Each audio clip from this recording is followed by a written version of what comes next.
नमस्कार। Astrology pro channel में मैं दीपक लोहनी आपका हार्दिक स्वागत करता हूं।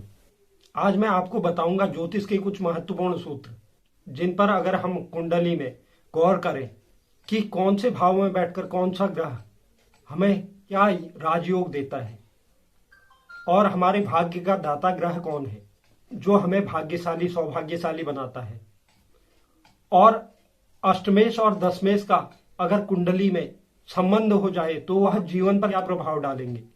अगर दो ग्रहों का नवम और पंचम संबंध बनता है तो वह हमारे लिए शुभ है या अशुभ है।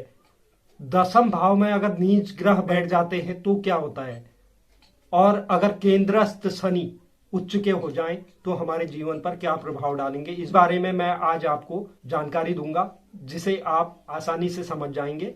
और आपको करना इतना है, अपनी कुंडली को अपने समक्ष रखिए, ज्योतिष के क्षेत्र के एक नए चरण को आप भी समझिए। तो चलिए चलते हैं आगे के कार्यक्रम में, जिसमें आज मैं आपको ज्योतिष के कुछ महत्वपूर्ण सूत्र बताऊंगा, जिससे आप कुंडली में आसानी से किसी भी क्षेत्र के बारे में पता कर सकते हैं। तो उसके लिए मैंने एक कुंडली बनाई है, एक कुंडली चक्र बनाया है, और उसके अलावा मैंने आपको छोटे माध्यम से यह भी समझाने का प्रयास किया है कि कौन सा ग्रह किस राशि में उच्च का होता है, किस राशि में नीच का होता है, और किस राशि का अधिपति किस ग्रह को प्राप्त है। इसके बारे में मैंने नोट किया है, आप चाहे तो इसे भी नोट कर सकते हैं।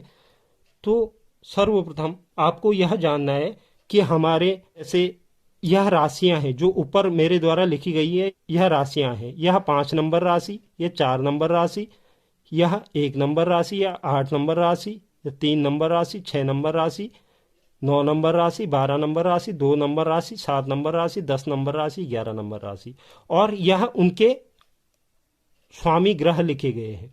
यह जैसे 5वीं राशि का जो स्वामी ग्रह होते हैं वह सूर्य होते हैं, चौथी राशि का मंगल होते हैं, जो 4 का अंक कुंडली में कहीं पर भी लिखा है, और उनके स्वामी चंद्र।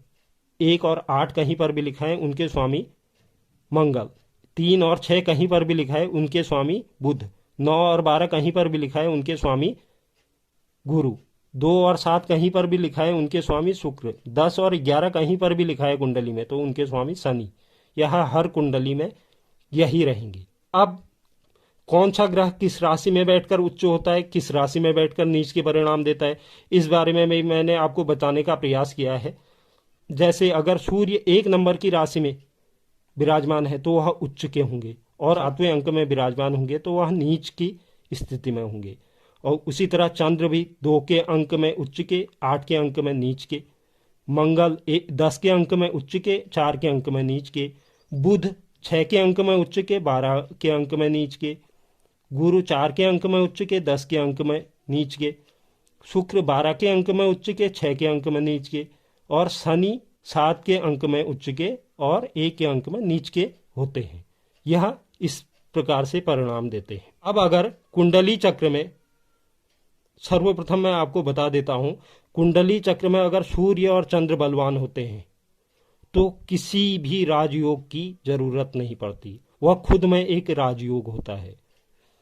सूर्य और चंद्र जिस भी कुंडली में बलवान स्थिति में होते हैं तो वह व्यक्ति को अपार धन संपदा और हर क्षेत्र में सफलता प्रदान करते हैं। तो सूर्य चंद्र का बलवान होना हर राजयोग को बनाता है, और सूर्य चंद्र का कमजोर होना हर राजयोग को समाप्त कर देता है। तो इसलिए सूर्य चंद्र की बहुत बड़ी महत्ता है। अगर सूर्य किसी कुंडली में अपनी दिशा में स्थित हो गए 10वें भाव में, और चंद्र ठीक सूर्य के अपोजिट विराजमान होते हैं, तो उस कुंडली में हर योगों से भी बड़ा यह योग बन जाता है, जो सूर्य और चंद्र के अपोजिट होने से बनता है। सूर्य अगर 10वें में और चंद्र अगर 4थे भाव में स्थित हो जाते हैं तो। अब दूसरा सूत्र है, उस पर बात करते हैं। अगर 10म भाव में उच्च का ग्रह होना, अगर 10म भाव में कोई उच्च का ग्रह होता है तो व्यक्ति को अचानक ही कभी ऐसा समय आता है जिसमें उसे अचानक ऐसी सफलता प्राप्त होती है जिसकी वो उम्मीद कभी नहीं कर सकता था। तो यह सब 10म भाव में बैठे उच्च के ग्रह के कारण होता है। और इसमें राहु और केतु को अगर छोड़ दें, उसके अलावा कोई भी उच्च के ग्रह अगर 10वें भाव में बैठे हैं या दसम भाव में कोई राशि के स्वामी ग्रह उच्च की स्थिति में कुंडली में है तो वह अच्छे परिणाम देंगे, बहुत अच्छे परिणाम देंगे। अब बात करते हैं ज्योतिष के तृतीय सूत्र की। दसम भाव में ग्रह का होना। अगर दसम भाव में किसी भी कुंडली में ग्रह होता है तो वह व्यक्ति को कर्मनिष्ठ बनाता है, वह उससे कर्म करवाता है। अगर इस भाव में कोई ग्रह नहीं होता है तो वह ऐसा व्यक्ति ज़्यादातर देखा गया है कि वो कर्म विहीन रहता है, उसे काम करने का मन नहीं करता, वो उसका किसी भी कार्य में मन नहीं लगता और वह यह सोचता है कि बिगर कुछ काम करे ही मेरे पास बहुत सारा धन प्राप्त हो जाए। तो यह एक महत्वपूर्ण विषय है। 10वें भाव का खाली होने से अच्छा किसी न किसी ग्रह के बैठे होने में ज़्यादा अच्छा है। अब मैं आपको बताता हूं कि आपकी कुंडली में भाग्येश कौन है। आपकी कुंडली में जो आपके भाग्यकर्ता हैं वह कौन है, इसके बारे में अगर आपको जानना है तो आपको यह देखना होगा कि भाग्य भाव, हमारे भाग्य भाव में, हमारा भाग्य भाव जो होता है कुंडली का 9वां भाव होता है। हमारे भाग्य भाव का स्वामी कुंडली में किस स्थिति में है और कौन हमारे भाग्य भाव का स्वामी है। अब इसका पता लगाने के लिए हमें यह देखना होगा कुंडली का 9वां भाव, जिसमें भाग्य भाव जो हमारा 9वां भाव होता है उसमें 6 का अंक लिखा है। 6 का अंक मतलब आप समझ सकते हैं कि इनके स्वामी ग्रह बुध है। अगर कुंडली में, अब हमें यह देखना है कि कुंडली में बुध कौन से स्थान पर बैठे हैं। अब इसमें इस कुंडली में बुध बैठे हैं विद्या पुत्र भाव पर और उसमें 2 का अंक लिखा है। अब 2 अंक के स्वामी जो होते हैं वह होते हैं शुक्र। 2 अंक के स्वामी जो होते हैं, दूसरी राशि के स्वामी जो होते हैं वह होते हैं शुक्र। अब जो दूसरी राशि है उनके स्वामी शुक्र ग्रह है, तो शुक्र ग्रह ही हमारे भाग्येश होंगे, तो शुक्र ग्रह ही हमारे भाग्यकर्ता होंगे। अब यह भी देखना जरूरी है इस कुंडली में शुक्र बलवान स्थिति में है या नहीं है, डिग्री वाइज कैसे हैं वो। तो यह तो मैंने आपको बता दिया कि भाग्येश का पता करते हैं, जो हमारे भाग्यकर्ता होते हैं उसके बारे में हम कैसे जानते हैं, यह मैंने आपको बताया। अब मैं आपको कुछ नेगेटिव बातें भी बताने जा रहा हूं, जैसे अष्टमेश और दशमेश का साथ होना। अगर किसी भी कुंडली में अष्टमेश, अष्टमेश मतलब 8वां भाव, अष्टम ईश, अष्टम भाव में जो राशि बैठी है उनके स्वामी और दशम भाव में जो राशि बैठी है उनके स्वामी अगर कुंडली में एक साथ कहीं बैठ जाते हैं तो वह नकारात्मक फल देंगे। अगर जैसे अष्टम भाव में हमारे 5 का अंक लिखा है, 5 मतलब सिंह राशि, सिंह राशि के जो अधिपति होते हैं वह सूर्य होते हैं, और 10वें भाव पर 7 का अंक लिखा है, 7 के अधिपति होते हैं तुला राशि, तुला राशि के अधिपति होते हैं शुक्र।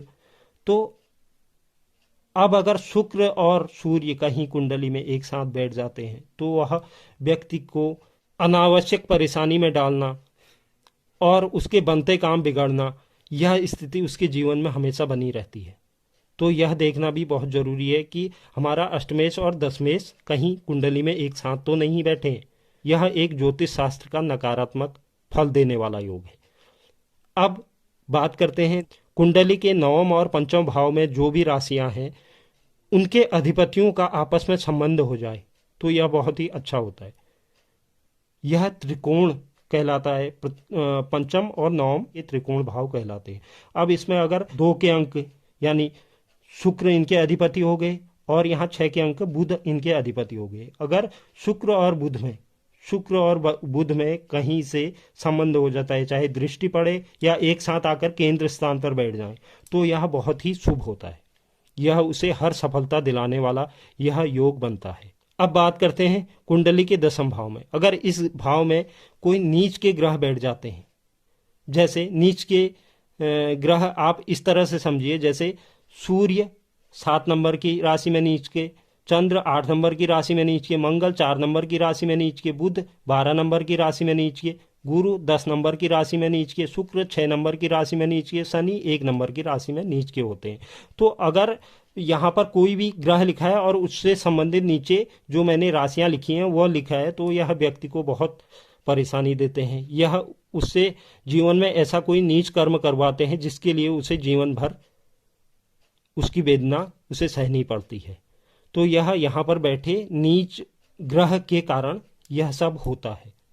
अब बात करते हैं कुंडली में अगर केंद्रस्थ शनि हो जाए, केंद्र भाव पर शनि विराजमान हो और वह भी उच्च की स्थिति में, तो वह व्यक्ति के दाम्पत्य जीवन में बहुत नकारात्मक फल देते हैं। अगर इस भाव पर बैठे हों या चौथे भाव पर बैठे हों या सातवें भाव पर उच्च के होके अगर शनि बैठ जाए तो ऐसे व्यक्ति के जीवन में, दाम्पत्य जीवन में उथल पुथल मची रहती है। तो यह मैंने 8 सूत्र आपको ज्योतिष से संबंधित बताए। उम्मीद करता हूं कि आप लोग आसानी से इसे समझ गए होंगे। तो दोस्तों, कैसा लगा आज का प्रोग्राम आपको? उम्मीद करता हूं कि पसंद आया होगा। मैंने आपको जो समझाने का प्रयास किया वह आप समझ गए होंगे और मैं इसी तरह की आपके लिए नई नई जानकारियां रोज लाता रहूंगा। अगर कोई दर्शक मेरे चैनल पर नए हैं तो वीडियो को लाइक कीजिए, शेयर कीजिए, सब्सक्राइब कीजिए, बेल आइकन को जरूर दबाइए, जिससे आगे आने वाली वीडियो का नोटिफिकेशन आपको प्राप्त हो और आप मेरे साथ इसी तरह बने रहें। धन्यवाद।